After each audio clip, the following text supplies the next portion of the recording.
अगर सच सामने लाने के लिए आपको पूरे सिस्टम से लड़ना पड़े और सामने वाला आपकी जिंदगी तबाह करने पर उतर आए, तो क्या आप पीछे हटेंगे या आखिरी सांस तक लड़ेंगे? करण जानना चाहता है कि परशुराम दिखता कैसा है। डूडो कहता है कि वो उसे पहचान सकता है। करण और आगे सोचता है कि चिंटू भी परशुराम को पहचान सकता है। अब करण के दिमाग में एक और नाम आता है, शालिनी। डूडो बताता है कि उसने भी परशुराम को देखा है। बस यही सुनकर करण को शक हो जाता है कि शालिनी भी कहीं ना कहीं परशुराम के साथ मिली हुई है। बलराम करण को वार्निंग देता है, वो बहुत खतरनाक इंसान से खेल रहा है। परशुराम अब उसे टारगेट कर चुका है। अगर उसने अपनी गंदी पॉलिटिक्स बंद नहीं की तो अंजाम बहुत बुरा होगा। तभी करण को एक कॉल आता है कि शालिनी ने उसके खिलाफ एफआईआर फाइल कर दी। करण समझ जाता है कि शालिनी अकेले इतना बड़ा कदम नहीं उठा सकती, जरूर उसे कोई सपोर्ट कर रहा है और अब वो सब कुछ बर्बाद कर देगा। बलराम डूडो को धमकाता है कि अगर उसने कोर्ट में परशुराम के बारे में कुछ भी बोला तो वो उसे गोली मार देगा।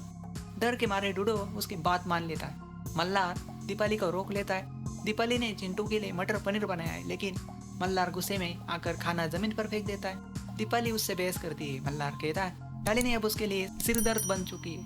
करण कुलकर्णी ने उसके साथ 2 डील्स भी कैंसिल कर दिए।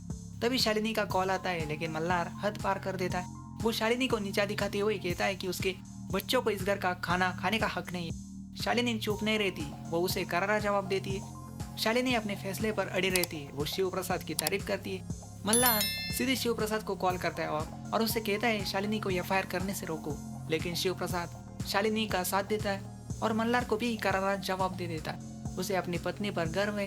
अब देखना यह कि जब परशुराम खुलकर सामने आएगा और करण के खिलाफ ये जंग और तेज होगी, कौन किस पर भारी पड़ेगा। जानने के लिए देखते रहिए मिस्टर एंड मिसेस परशुराम, और ऐसे ही लेटेस्ट अपडेट्स पाने के लिए चैनल को सब्सक्राइब करना बिल्कुल भी मत भूलिए। Atul talk channel.